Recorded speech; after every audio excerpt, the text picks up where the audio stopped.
No deal. Yamas!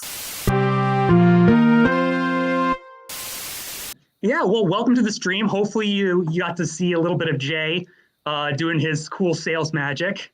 Yeah, I did. I saw that. And I see you got a little a dog behind you there, right? Oh, yeah, he just snuck in here. One of my beagles. That's fine. He can be part of the interview too if you want. Don't tell him that. What's his name? Tucker. Tucker. That's a great name. Ralph has his dog Tank, who makes cameos every now and then on New Comic Wednesdays. So we are a pet-friendly stream here. Ah, well, this one's Tanner here. Oh, Tanner, nice. All right. Ta-da! Oh. All right. Hello. Say hi. Say bye. Hit the brakes. Bye, Tanner. All right. So, Mike, I want to pick your brain a little bit here. I'm kind of new to the comic book, assembly line. So a lot of my questions are going to be kind of, might seem simple, but I'm very curious as to, what the different steps are involved in the process. But first, if you wouldn't mind, I'd like to just talk a little bit about you. When did you kind of first get into drawing? Well, I've been drawing for a long time. Ever since I was like 5, 6 years old, I was drawing. I was lucky enough to have an aunt who was a fine artist, so I got a lot of free art lessons growing up, and it was just something that I just kept doing. As the years passed, I just kept drawing. I never really wanted to do it for a living, but things happen. Things they go different ways more than you planned, and no, this is what I do. Yeah, that's great. So how did you didn't expect or you didn't think that you were going to be doing comics? When did you I wanted to do like fantasy novel art. Oh. Like Frazetta and Boris and Justin Sweet and things like that. I was following along that line. And I was putting a portfolio together on DeviantArt. And I actually had a guy contact me and ask me about doing a pinup for a comic that he was doing. And then the rest is history. After that, it all just started to come together. Great. So how long would you say you've been working with Zenescope? Probably 4 years now, off and on. Nice. So, do you have a cover? Because you mostly do. Well, I think you do primarily cover art. Yeah. So, is there one cover in particular that you're a really big fan of? That I've done? Yeah. Do you have a favorite or something that you're most proud of? That's like asking you. When you ask an artist like that, that's like, which one of your kids is your favorite? All right, scratch that. Don't worry about it. There are just too many to pick. There are. I have done quite a few. So. Well, I don't know. I think Casey's over at the computer. You were kind enough to send me some line drawings that you had done. So actually, we'll go into my next question. What is like the process? So you typically, I assume. Oh, hey, there we go. So that's the Croc Queen, right? From Neverland? Yep. Gotcha. So now you start, and what we first saw there was like you kind of like a rough draft, right? Yeah. I get the email from Dave, and he gives me the character. He gives me some reference. He gives me a setting if one's required. And then I send him a couple of roughs. So, and that was the rough that he approved. What was for that one. Now, I noticed that you had shading in your rough draft. Is that there for yourself, or is that there more for like the inker, like in the neck or the colorist?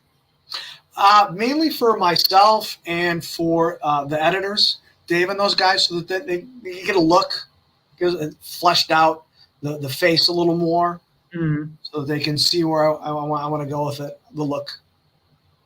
Gotcha. I see we got a Robin there too. Yeah. That's the last one I've done. That's the latest. Nice. It looks great. So now you don't do the colors yourself. Do you get to pick who does the colors for your covers? I do not. That was something that Dave just had a feeling, and he went with Sanju for the colors, and he's basically paired us the entire time, Sanju and myself. I was going to say, I've been going back through some of the, Andrew's got it right there too. I've been going back through some of your covers, and I noticed that a lot of them were Sanju's on colors. So I guess you guys just make a good pair. He does a good job. He makes me look good. So Dave can be, I guess he's like a band manager or something. You know, he's that guy's a good drummer. He's a good guitarist. Let's all bring them together. Yeah. We'll make a power group. So actually, speaking of music, do you listen to music at all when you draw? Yes. Not all the time. It was tough with the pandemic and stuff with my wife working from home. So there wasn't a whole lot of opportunity to really to crank it up there for her. But for the main part, yeah, I do listen to a lot of music.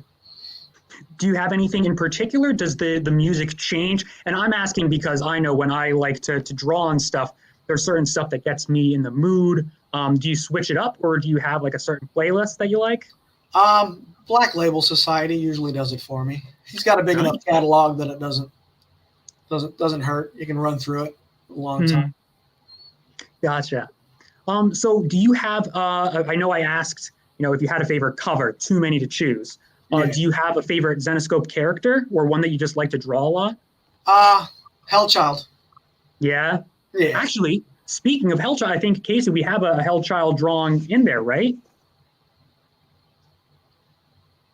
You think you should?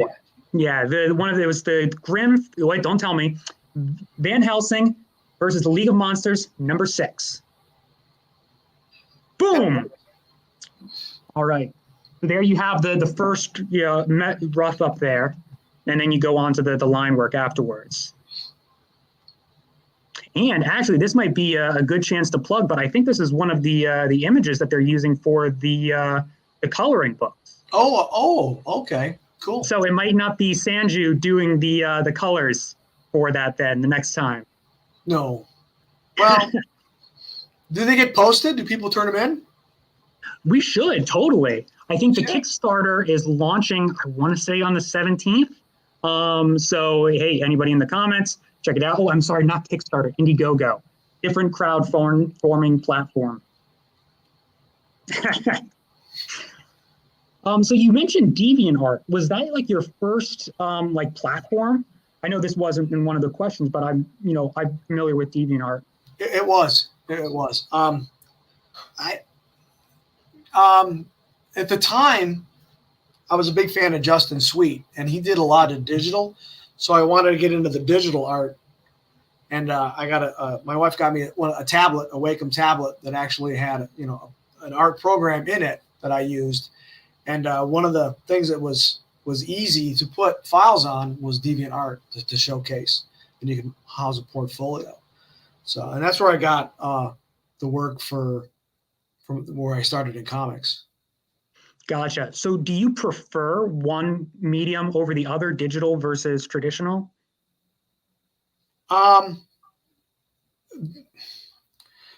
Digital is quicker, and it's easier to fix a mistake.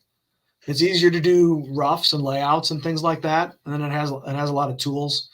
And this is the first. Zenescope is the only company that I don't paint my own stuff. So I usually do my own colors and paints. And so with digital, it's pretty easy. But traditional has more of a upside for after published sales with original art and OA and things like that. So. Gotcha. Yeah, the digital is mainly prints and things. Cool. And I'm looking at the drawings that you have behind you there. Oh. Are those the Universal monsters? Nah, those were the monsters I had done. Oh, the monsters with a U? Yeah. Nice. Yeah. Herman, Lily, Grandpa, and then little Eddie there with Wolfie. Now, you prefer the monsters over the Addams Family? No. Believe it or not, I had done sets of each in a traditional, and the Addams Family ones got scooped up. Oh, gotcha. Once the Addams Family went, I said, I'm not going to sell the monster ones. I hung on to them. So I framed them. They're in my wall now instead of somebody else's. Well, they look great. Thank you. Now, is there a character from Zenescope that, I know you said Hellchild was your favorite. Is there one that you want to draw, but you haven't had the chance to draw yet? Dorothy or Alice. Okay. I haven't drawn either one of those. So Dave, if you're listening, Dorothy or Alice, put it in the ring there. Now, what is like, we talked about a little of, drawing. Is there a part of the process that you don't like? Like, I know I can't do feet, so I'll normally throw like a rock in there or something. Oh, well, buildings are horrible. Buildings are just a nightmare. Any cityscapes, I'd rather not if I didn't have to. But yeah, they're rough to do, cityscapes. Now, when you're drawing, do you typically use like references? Look them up. Yeah, Google's your best friend. Yeah, it really is. So, but I mean, I run everything. I've got the little marionettes and stuff. I've got I use photo reference. Anything. I got, the skull. Nice. $5 Kroger for Halloween.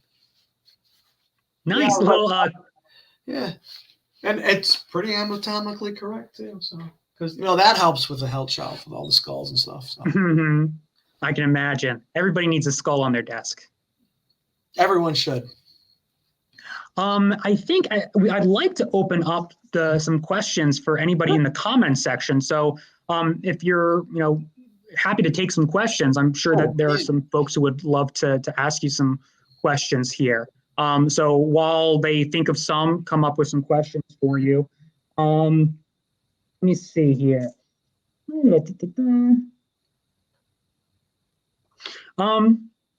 Do you have a favorite character from Zenescope? You like to draw Hellchild. You haven't drawn Dorothy. Have you when you read the comics, is there a character that you particularly like? Belle. Yeah. What is it about Belle that you like? Dave writes Belle, so I have to like that. Okay. Did you read Belle 25? No, not yet. I'm a little behind. I've been busy. If it makes you feel better, I'm a little behind too. Here's a question from Gary. And I think we might have already answered this, but if you like to color yourself and you color for some of your other works, how is it that Zenescope, or why do Zenescope do most of the coloring? I think Zenescope has more of a house style that I don't. I have more of a painterly style. Not as airbrushy looking as Garvey, but it's more painted. It's similar to maybe Josh Burns's. Okay. Yeah. So you can't have I understand you need variety. You don't want anyone so. Well, it looks like we have another question from Jeff. How long typically is the process? Oh, thanks. Yeah. For me, a couple of days, start to finish, from the time I get the email to the time I send it in. Now, do you tie yourself to your desk and hone in and just focus on working, or do you break it up a little bit? No. Oh, no. The minute I get the email, my mind is going with ideas, and then the next day I send them a couple of roughs, and then they get back to me, and then the next day I'm lining it out. 2 days max, he's getting it for approval.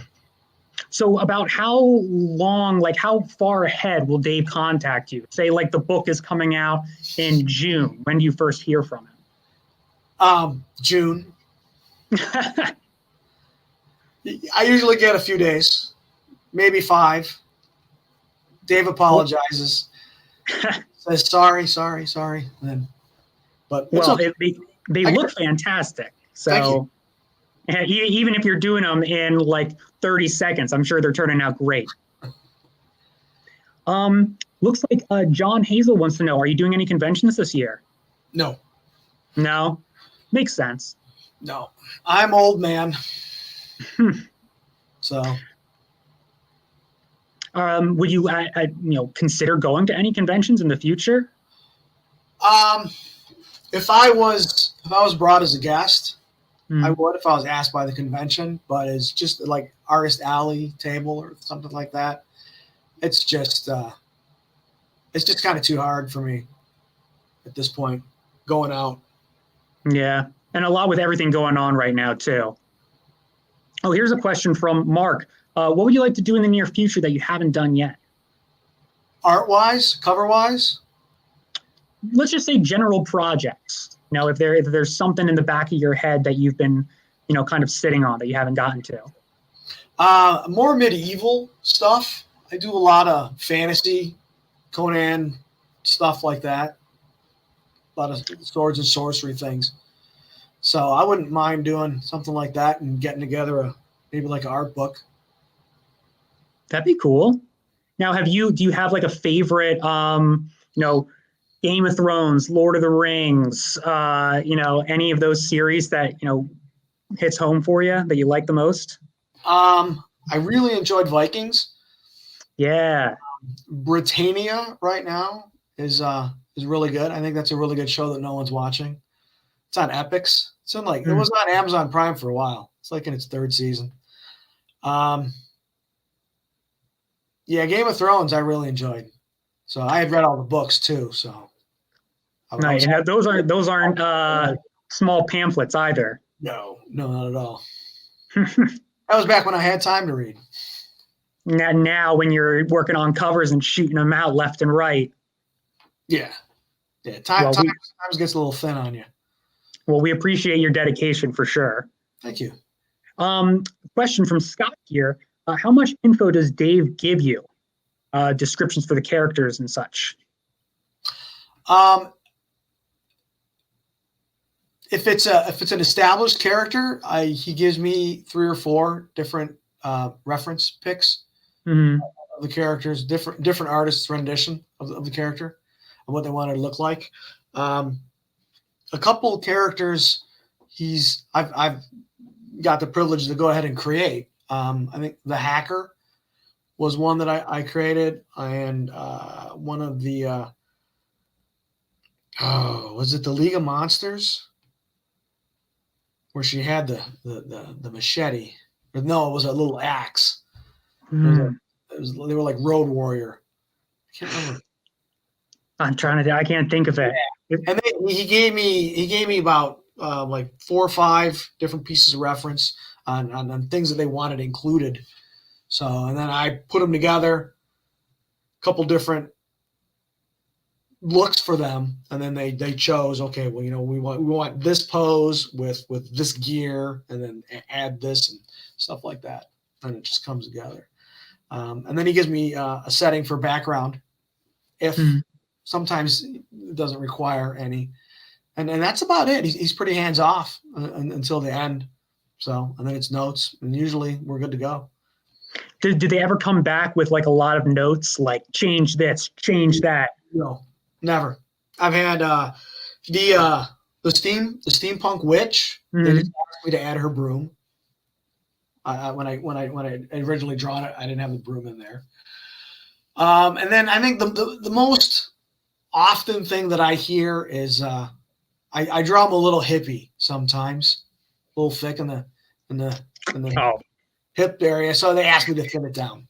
So, yeah. I'll talk to them about that. We'll see what we can do. It's okay. A great question from Gary. Who's one of your favorite artists? Probably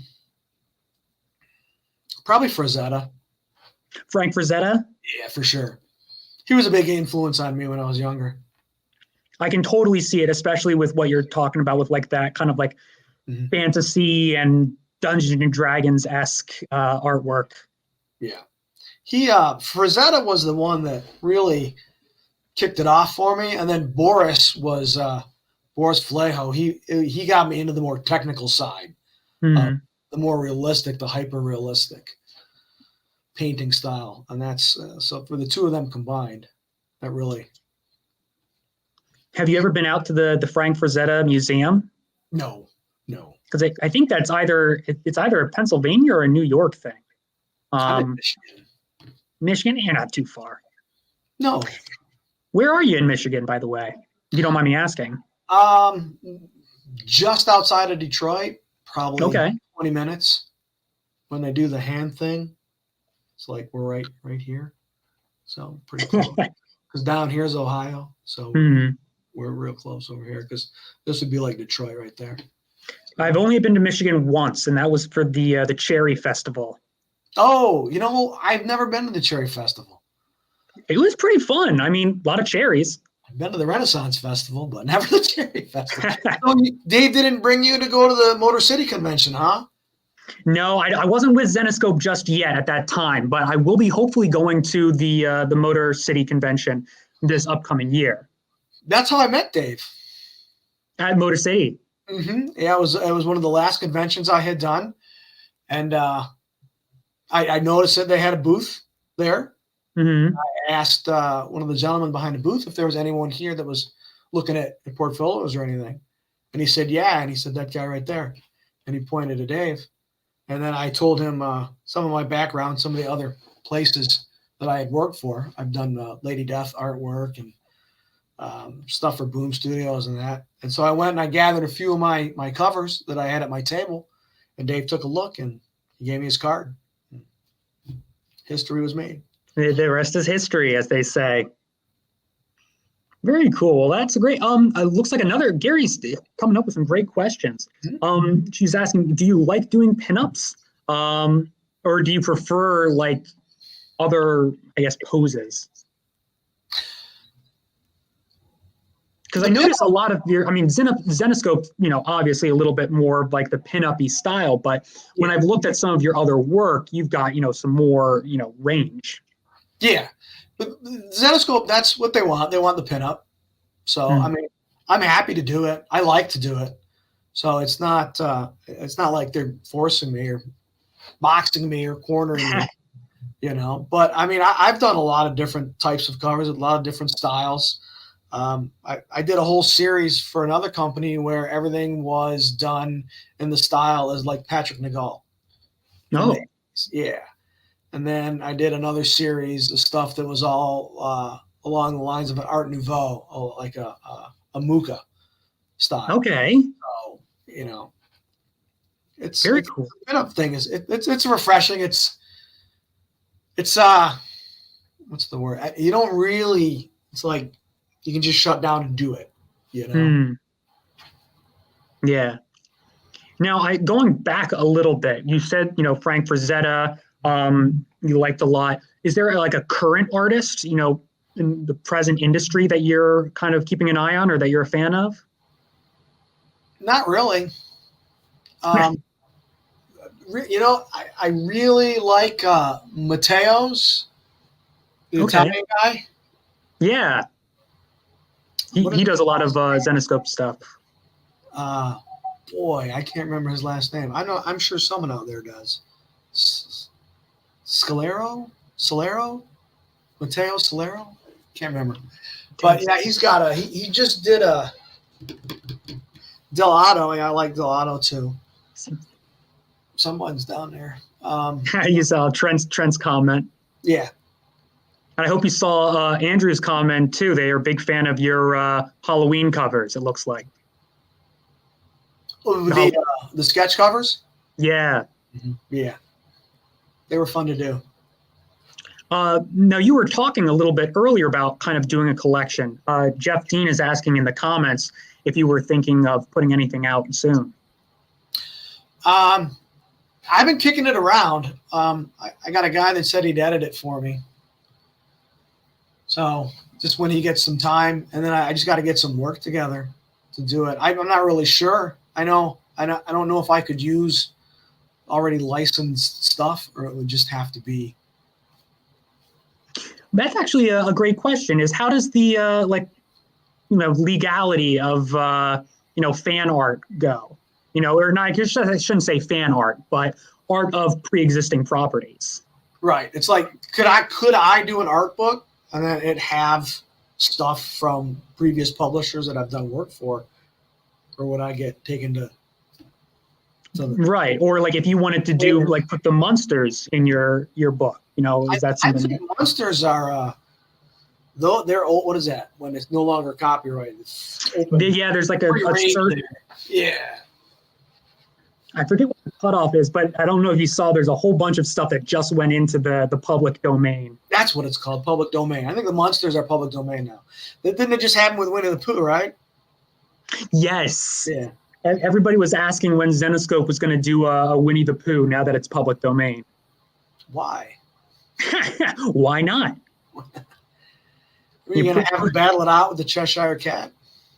Hey, there you go. The other one I saw, there's a lot of old Popeye stuff, like Popeye and Betty Boop and all those Fleischer cartoons are looking like they're in the public domain. Now, Fleischer's Superman is in the public domain too, but Superman isn't. That's what every public domain website that I go to has Fleischer's Superman up there. So I don't know DC's story there. Maybe they sold him a portion to use, or I don't know. Wikipedia. Oh, here's a great question from Jason. Who would win, Pooh versus Cheshire? Cheshire for sure. Yeah? Yeah, Pooh would just giggle. I wouldn't want Pooh to go into a fight. I would like Pooh to, I don't know, try and make friends with the Cheshire Cat or something. Isn't Pooh a girl bear? Someone said it was a girl bear. I don't know. I don't know. Pooh's not walking around with any pants. So either way, it's a bit of a problem. Well, I believe that Disney's version that's not public domain is they're the ones that put the shirt on him. Oh, you're right. That's interesting. There's copyright. Chuck says a pissed Pooh is a nasty Pooh. I should clarify Pooh, not to get too crazy here. It's family. Yes. This is a TVY7. It's before 9 p.m. All right. Well, we're just about out of time. Was there anything else? I know you said you're not going to any conventions, but do you have anything that you wanted to plug? Anything that you're currently working on? No, not at all. Actually, I've just been doing commissions and for some people, finishing some up that were promised. And yeah, it's just, when Dave calls. So. You see the bat signal go up in the sky. Yeah, I see. My email goes off. Like, it's usually on a Tuesday. And he needs it by the next Tuesday. So Tuesday or Wednesday. Now, you said you're working on commissions. Is there one right now that you're really into or really feeling good about? It's actually on my Facebook page. It's a Lady Death commission that I was doing. Promised a girl back in January. So I took a break for the holidays and getting back into it now slowly. Nice. So anybody in the comments section, go on, check out that Facebook page. Mm-hmm. And are you open for commissions right now? Are you still accepting? I'm taking about one a month. So I'm doing bigger commissions. I'm 11 by 17s. So gotcha. Doing a lot of work. Do you pick and choose like when they come in? Yeah, that was kind of one of the stipulations with the new year was for the longest time I just whatever anybody wanted, I went ahead and did it. But starting with the new year, I decided to be a little more selective in what content and what characters I do. So, gotcha. Sketch covers are, yeah. You saw Scott's question there? Yeah, I did. Yeah, I'm not taking sketch covers right now. So, big fan there. Thank you. And Chuck, thank you for putting that link in the Facebook page too. Now my art page doesn't have most of the stuff up. My regular Facebook for myself my page has all my art. My art one, I've been remiss in keeping up with that one. Now let me see. Is there and your stuff is definitely out on our website too. Mm-hmm. So if anybody out there is looking to grab some Zenescope stuff, definitely check that out as well. Well, I think we're just about out of time, actually. 7:29. So, Michael, thank you so much for interviewing. And sorry, we started off a little crazy there, and I appreciate you hanging out early too. Thanks. All right, well, great. I'm glad. Hopefully, we'll have you on another time. Okay, thank you very much. Well, thank you. Have a great night. You too. Thanks.